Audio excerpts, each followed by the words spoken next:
We have been doing it's kind of a series. We call it Encountering Jesus, but basically what we do is we go through the book of Luke. We love to tell the stories from the book of Luke, and that's what I've been doing. And Jesus right now is in this house. He loved to go to people's homes. He didn't just go to auditoriums or say that if you want me, I'll be at the Pinnacle. He actually just came to people's homes because what he loved to do is share meals with people. He loved to sit and talk with people.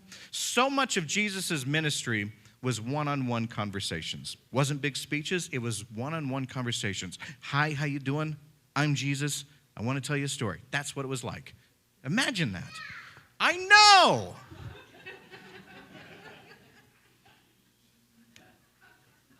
I get heckled at all ages. So Jesus would sit down and people would invite him over, or sometimes he would even say, I'm coming to your place tonight. We're going to share a meal together.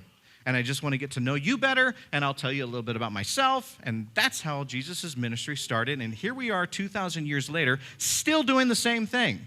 That's why our church is built like this, because we believe in that kind of intimacy. We believe that we can sit here, share a meal together. I don't think they had the donuts back then.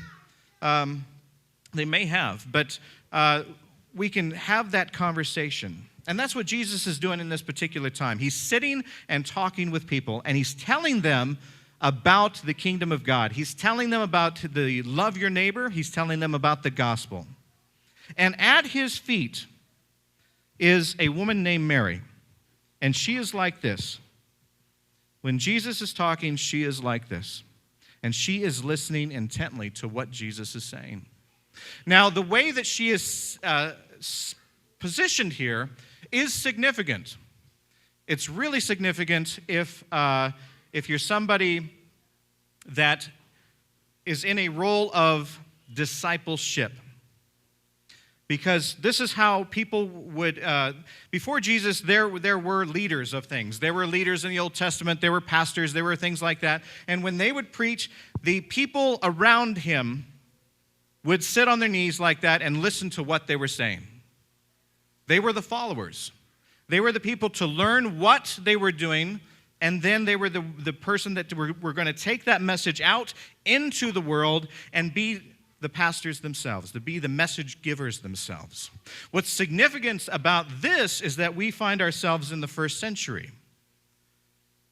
Women didn't do that. Women were not called to be disciples back then. They weren't really called to be much back then. And so what Jesus is, just in this, every once in a while, we love to tell the stories, but I want us to stop and think about significant things that are happening here.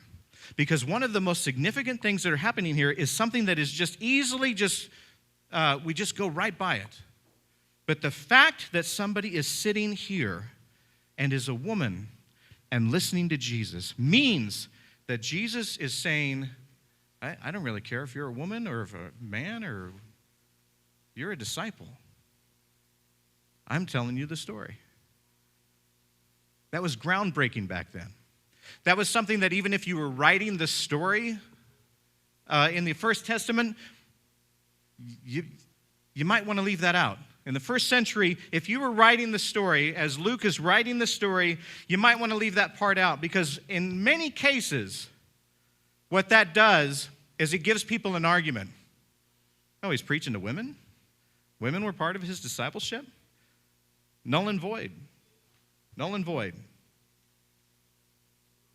But maybe the reason why he's telling it, the reason that it's still there, is because we still need to hear it 2,000 years later. And while Mary is at the knees there listening, and there's other people, pardon me, I'm smoking cigars this morning. It was just, I don't know why, but trying something new. There's another woman by the name of Martha. And she's preparing stuff, and she's getting ready, and she's cleaning and everything. You know, that she just had Jesus over at the house, so she's got to get everything ready and make sure that everything's wiped down and everything. And the whole time that she's wiping down, Jesus and those guys are just talking, and Mary's over here listening. And she knew that in the proper time, the women's place was where Martha was supposed to be. Your job was to clean. Your job was to prepare the meal. Your job was to do things while the men, they focused on how to change the world, which is why we've been so slow to change. Thank you. Please applaud. The more you can applaud during sermons, the better. I like that. So, wakes Will up. But she's starting to get a little bit upset with Mary. So much so that she speaks. She goes to Jesus and she said, aren't you kind of bugged that Mary's over here? She tells on her. Aren't you kind of bugged that Mary's over here doing this when she should be helping me? And Jesus just simply says, nope. Mary's where she's supposed to be. Mary's a disciple of Christ. You're a disciple of Christ. She's here to hear the word. Sometimes we can get so caught up in our day-to-day stuff and the roles that we think that we're supposed to play that sometimes we lose what's important and what's right in front of us. Yesterday, I did a wedding. I officiated a wedding. I like to say that because it makes me sound so important. Like I could throw a flag, foul, you're not getting married. And the couple comes to this church. It's Stephanie and Corey. They got married last night at Rocaberry Farms. So it was beautiful. About a year ago is when Corey proposed. He proposed at the, I believe it was the Omaha Zoo, I think. And it's so funny because the day after, she was all over Facebook, and just they were so happy and they were showing pictures of the proposal and all of this kind of stuff. And we would start to see people come in and they would be so excited, and they would start to talk about these plans, and we're going to do this and I'm going to wear this and this is just going to be so wonderful. And as it got going, she started to look less like somebody that had been asked to marry and more like somebody that had been asked to help somebody move. Because she started to think of, how many people are married here? Who did the planning? Who does the planning? Yeah, my wife did the planning. I don't even remember our wedding. Not because of that, but because I was drunk. That's why. No, that's not. No, when you start planning, as soon as somebody is asked, the couple starts to do the planning. And there is so much to do. There is so much to do. You got to think about, how are we going to get married? Is it going to be a formal thing? Is it going to be a casual thing? Is it going to be at the courthouse? Is it going to be at a church? Is it going to be outside? Is it going to be inside? What time of year? And you set the date. And most people, they have to set the date like months away because of all the planning that we have to do. Isn't it funny? They start to think about catering. They start to think about what they're going to wear. They start to have these things where they go into the stores and they try on a billion different outfits and they start to look at what they're going to do and the colors. Oh my God, the colors. You got to pick the right colors. It's amazing what colors you got to pick. We can't do black and white. We got to do gray and purple. We got to do things like this. And whatever we do, we have to make sure that the wedding party looks worse than we do. It's true. And so by the time that it started getting closer and closer, Stephanie and Corey were very excited, but they had a little twinge of tiredness in them because their weeks started to get more full of stuff, of the planning stuff, of the renting the hall or the renting the barn in this case, or the going outside, all of this kind of stuff. And it starts to drain on them a little bit. And you start to see little stress marks and just tiredness. They haven't lost any love for each other. It wears you out. All of this planning. And then you can't just have the wedding. You have to have a rehearsal. You have to rehearse the wedding. We don't rehearse anything in our lives. Nobody takes a job, an important job, a career, and says, I'll start Wednesday, but Tuesday I'm coming in because I got to rehearse it. I'm going to practice parking, and then I'm going to practice walking in, I'm going to practice clocking in, and then I'm going to practice going for the day. Just want to walk through. Nobody does that. We don't practice things in our lives. But weddings, we practice. You got to practice. So everybody got there on Friday. Was it Friday? Friday. And we're practicing. You walk down this way. What side do you put this person, and what side do you put that person?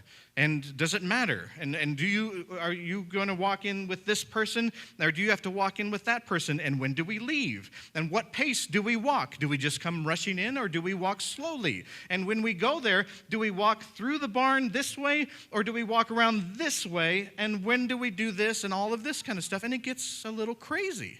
And by this time, the couple looks like they would rather be almost anywhere else. And then Saturday comes. And I walk in, and the first thing I'm thinking is, are they finding moments to enjoy the moment? Are you finding moments to enjoy the moment? Because sometimes we get so caught up in that it goes by us and we forget anything that even happened. And I walk in, and there is Stephanie, and she is dressed in this elegant gown. She's just looking wonderful. Corey is just dressed to the nines. That's a term from the 40s. I don't even know what it means, but he is got a tie, and he's looking sharp, and everybody. The groomsmen are cleaned up. Stephanie is just looking so elegant. She's got this big white dress, with the thing. The thing. The what? The train. The train. If it's called a train, it's too long, just so you know. Nobody says, and she was there with the Volkswagen, because the buggy, it's a train. And it was so funny when I first walked in, she's standing there just looking, so elegant with a beer in her hand. And they go through the nerves start to hit a little bit on a different level because you're getting closer, and people are starting to arrive, and they're sitting outside. The place looks beautiful. And then that moment happens. The little there's a flower girl, and she's throwing one petal at a time, and just enjoying herself, and then comes the bride, and they stand next to each other as a couple, and I always have them face each other when I marry them. That's because when you got to rehearse that. Where do I look? Well, you don't look at me. You're not marrying me. Don't look at me. Just look at each other. And during that time, I purposely take just a little bit of a pause. When they first grab each other's hands and they look at each other, that's when I slow down. And I tell them, breathe. And the minute that they look at each other in that moment, it's like they forgot all of the planning that ever happened. Nothing else matters. And I don't think that they hear a word that I say. They listen for cues, like say I do. But the minute that they are staring at each other, it makes sense to them. This is what it was all about. When I married this person over here, nothing else mattered. The real reason I don't remember my wedding is because I remember just how she looked. I remember nothing else. I got to stand, well, actually we sat, because she's...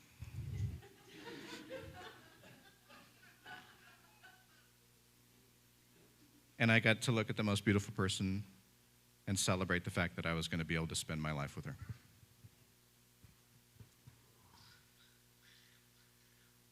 And I think the key to marriage, I think the key to life is stopping for that moment over and over again.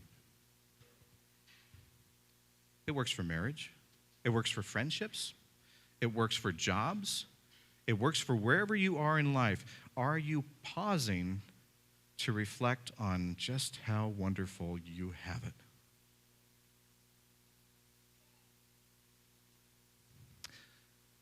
I can do that right now. Like I said, we're starting this church about loving God, loving yourself, and loving your neighbor. And I can't tell you what it feels like to stand up here and to look at people that share that vision. To look at you guys and see how much you're supporting this. It's a beautiful thing.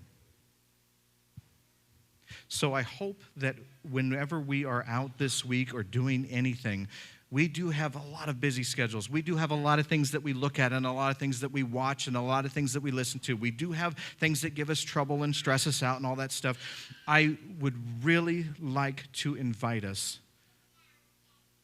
for one time this week, one time a day, be a Mary and pause and listen and notice the things that truly matter most.